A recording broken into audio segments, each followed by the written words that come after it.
and welcome to Steph on Skills, powered by Enginuity. So, with me today, I have Paul and Hannah Linden, who are father and daughter, both working for the same organisation, aren't you? Which it's so fascinating, this story. I can't wait to tell everyone about it. But Paul, first of all, just explain who you work for, what you do.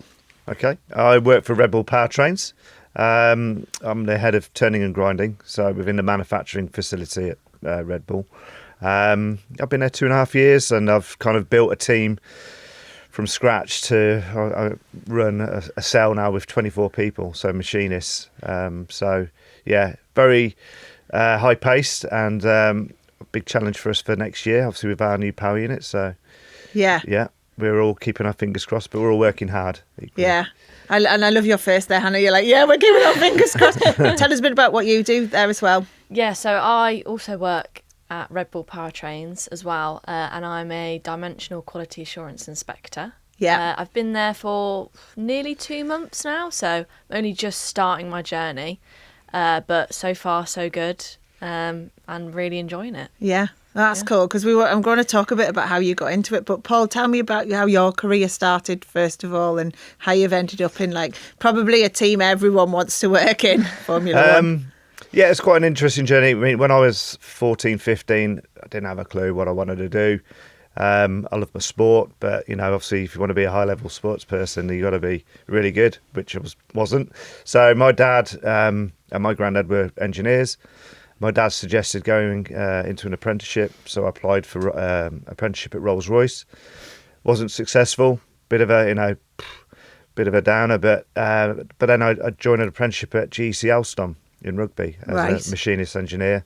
What type of stuff do they do? Are they do turbines, right, for power stations. Wow, right, okay. So huge 100-ton turbines, so massive components compared to what we're making now. So yeah, but an unbelievable apprenticeship there. Did it for 4 years, and then got on the shop floor and got a job and was on the machines and loved it. Yeah, absolutely loved it. And then sorry, go on. From that, around 2002, there was unfortunately redundancies. I didn't get made redundant, but there was what do I do? And then I got a friend of mine had left, gone to a company called Ilmore, which then became Mercedes High Performance Powertrains, and I joined them in 2003 as a machinist. Yeah, and I was working on V10 crankshafts, camshafts, and then became V8, V6. All the kit that's going into these incredibly fast engines and cars. Yeah, so complete contrast to where I was, and it was unbelievable. And I was there for 11 years, so lots of ups and downs. You know, we won a championship with Lewis Hamilton, 2008, and then Jenson Button. He had a power unit in 2009 with Brawn, so the famous Brawn car. And then from there, had a slight change. I went into automotive, so I joined BMW at Hams Hall near Birmingham as a production line process leader. Yeah, making 100 cranks an hour. So that was quite interesting. And then, about 3 years ago, I had a phone call to ask if I fancied a new challenge. Yeah, what was that like, getting the call for that? Unbelievable. I nearly dropped my phone when I had a message. So I went there, and I got shown around, and it was shown what they're planning on doing, and it sounded exciting. So, and the rest is history. And what's it like when you're seeing like a car race that you have contributed to? It's unbelievable. We don't know it yet because our power unit isn't going into the car into the Red Bull car till next year. But when I was at Mercedes, you feel the ups and the downs. Obviously, when something goes wrong, it's kind of like, am I going to get a phone call tomorrow to talk about my crankshaft that's possibly broken? But when you're winning, when Lewis won his world championship, we were all at the work sort of canteen and watching it live, and then the famous sort of last couple of corners when he overtook Timo Glock and then won the championship, and it's just like, wow. And then we had a massive party. And you contributed to that, which is such a good achievement. That's what I love about engineering, is that you can, you get to celebrate that race win just as much as Hamilton, don't you? Yeah. So, I mean, it's all on us now. Obviously, Max Verstappen's looking to us to hopefully give him the winning do you know what? power unit. was a phone a friend for somebody on Who Wants to Be a Millionaire, and it was a Formula One question, and I'm now wishing they'd rang you and not me because I got it wrong. But there we go. It was Cammy, Chris Kamara. Yeah. For some reason, he had me as I was his phone a friend. And I understand why he'd picked me for that, I think, but not the Formula One question, which I was terrible on. But there we are. So Hannah, then tell me about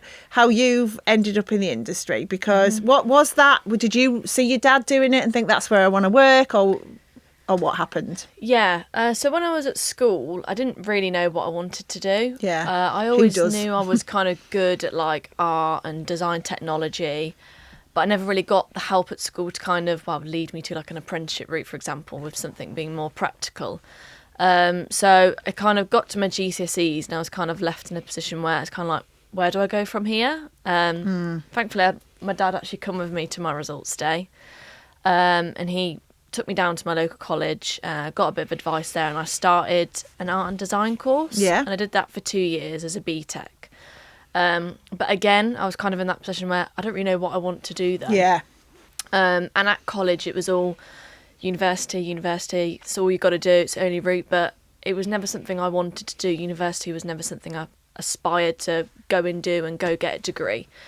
So I did end up applying, just as a kind of way to kind of stop them bothering me, you could say. It's so frustrating, I know, isn't it? It is. It's like, yeah. So I did that and applied for a course for interior design. But again, it's not something I really wanted to do. So but you just felt like you had to do something, and everyone was kind of going, uni's the only route, just blah, blah, following blah. it along, yeah. But it was my dad who kind of spoke to me about apprenticeships. I knew he did one, but seeing kind of how well he's done within his career kind of made me think, I'll just go for it, try it out. So I applied for the level 3 advanced apprenticeship at Jaguar Land Rover. Yeah. At the time, I probably shouldn't have just applied for one, but I did. Thankfully, I got it. Yeah. So I was, really excited about that. I didn't know what to expect because I never thought I'd get into engineering, especially, when was it, like nearly 5 years ago now.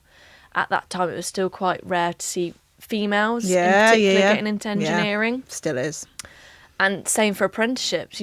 Everyone at my college was going to uni, so it's quite sad thinking of it now, but I didn't even tell my tutor that I got an apprenticeship at Jaguar Land Rover. And yet that is like, I know. When you said that about you applying for it, that was the only one you got it. I literally lit up going, man, that's because it's so competitive, and that sets you up for life, that. Yeah. Yeah. But unfortunately, at the time, it was kind of apprenticeships were looked upon. Yeah. So I felt and we're talking like 4 or 5 years ago, so this is not us looking back in history. No. So, it's sad to think of it now, that I didn't felt like I could have spoke up about it.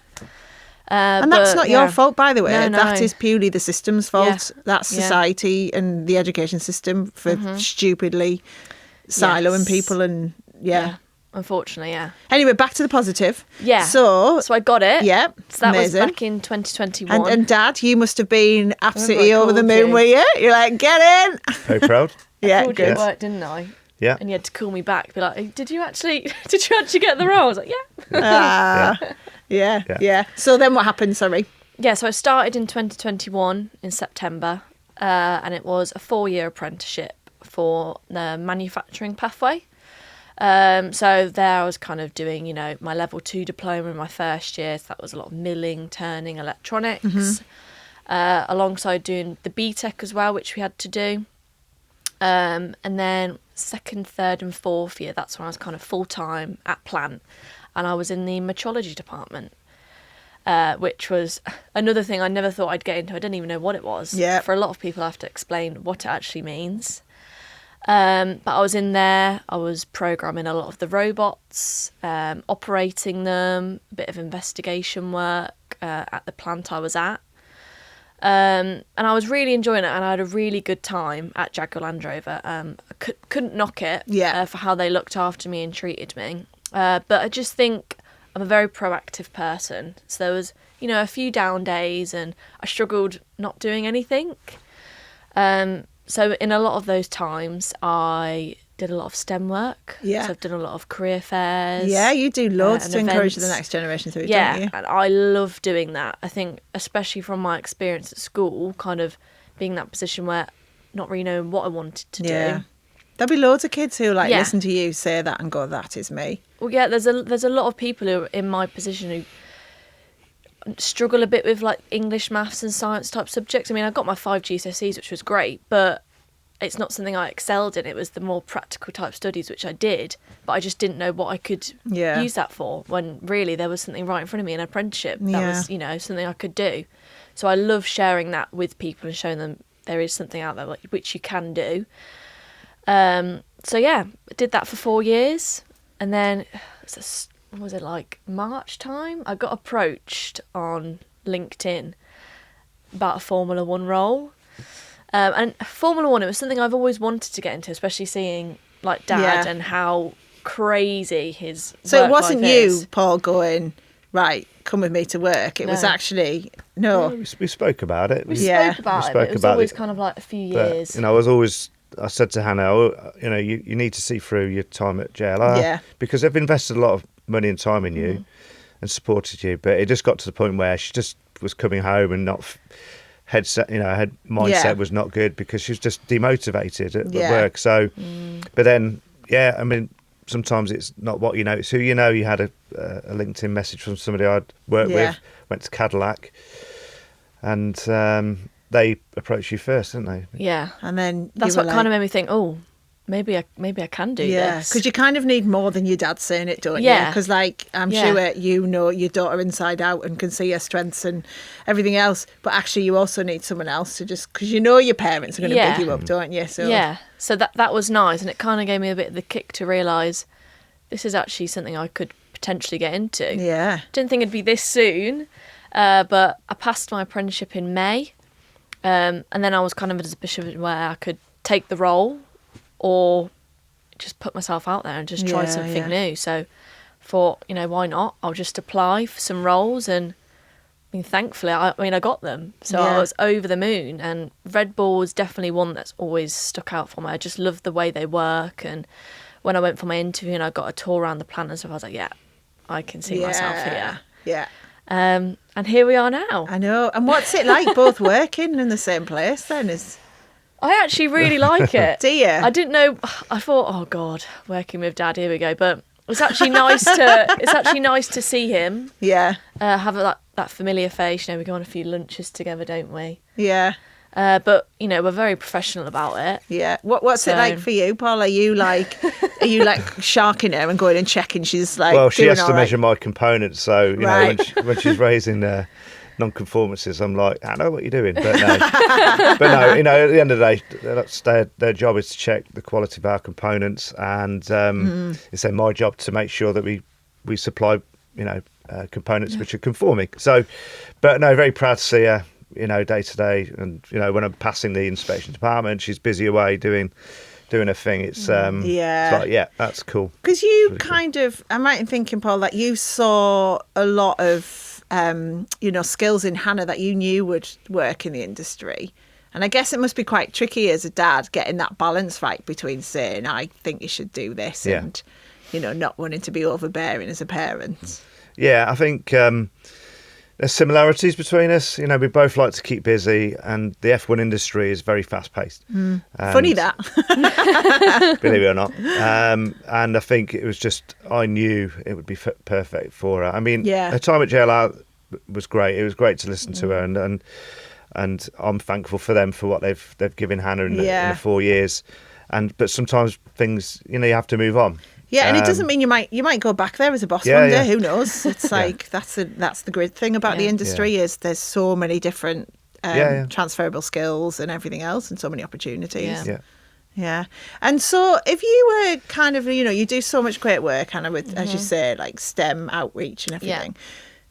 What would be your, I guess, your advice to your younger self? Like if you were, you know, you're talking to now people who, you know, are sitting there in your position, what would you say to them?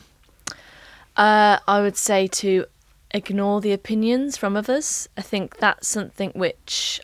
And when you say others, you mean like the traditional teachers, kind of academic setting? Yeah, like teachers, even like some of my friends and stuff, just saying, you know, you've got to get A stars in absolutely everything, otherwise you're never going to succeed. You can only go to university, otherwise you'll never succeed. Kind of, I wish I just ignored that and just did what I was passionate about, which was just being practical and being hands-on. And I think, yeah, just ignoring that, even just being a female, just kind of, knowing my worth. Maybe I didn't get the best grades compared to all my friends, but I was really good at other stuff.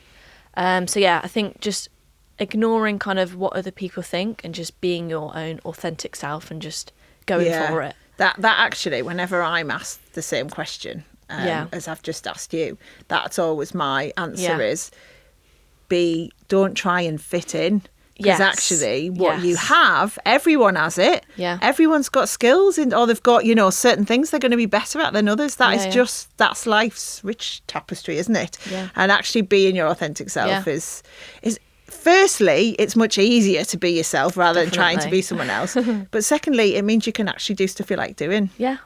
Yeah. And that's why do you think then, and this is to both of you, because part of the reason why we're doing this podcast, I started in engineering. I did an apprenticeship with Black & Decker, probably similar to your Jaguar Land Rover one.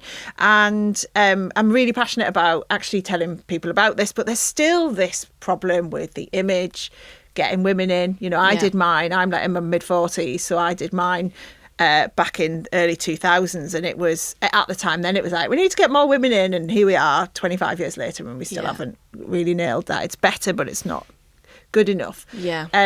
What do you think we need to do? Like, what's the problem? How do we solve it? I think, well, from when I was at school anyway, engineering to me, you just think of it of a dirty, horrible environment. And I just think there's too much of that going around. People don't actually see the other sides to it. I mean, in inspection, it's the cleanest department. You could literally lick the floor. It's that clean. And, I still get my nails done, get my hair done. Like, I'm still, a woman in an engineering environment, and I can still, be how I want to be. I just think people have got that persona of that type of dirty, horrible environment, which probably puts them off. It's so outdated though, isn't it, Paul? Is. Like it staggers. I find it mad that we still have this common perception that that's what it's like. It hasn't been like that for years, has it? I mean, it's an interesting question. I don't really know the answer to it. I mean, I think it's a mixture of all sorts of things. Parents, how they parent their children, it can be influential. And maybe, parents need to have maybe some more education about how they guide their children, get them into businesses so they can see them and that type of thing. You don't have to sort of pigeonhole them and go down the route. So, I mean, we've got some apprentices now, some mixture of boys and girls, and they're all doing great. And I've got a young lady she's in her third year now. She's just unbelievable. Her mindset and drive. It's just amazing. We just need more people like that, and we need more people to know about people like her as well. And because you can't be what you can't see, and that's another part of it. Which is why it's so great you're doing what you're doing, Hannah. So thank you from the whole engineering community for doing that, and don't stop. But also thank you for coming in, and good luck with it all. I want to see now what you two are like on kind of what you're going to be like on race day when it's you behind the scenes in the work canteen or wherever. Well, we'll see in March next year at 4 a.m. watching the Australian Grand Prix. Yeah. We need to get a camera in there just to see what happens. Biting her nails. Yeah. Amazing. Well, thank you so much. It's been lovely to chat to you. That's it from us on Steph on Skills, powered by Enginuity. But if you want to get in touch, maybe you've got some suggestions of people we should talk to or stories we should hear, then you can email us sospod@enginuity.org.uk. Thank you very much and bye-bye.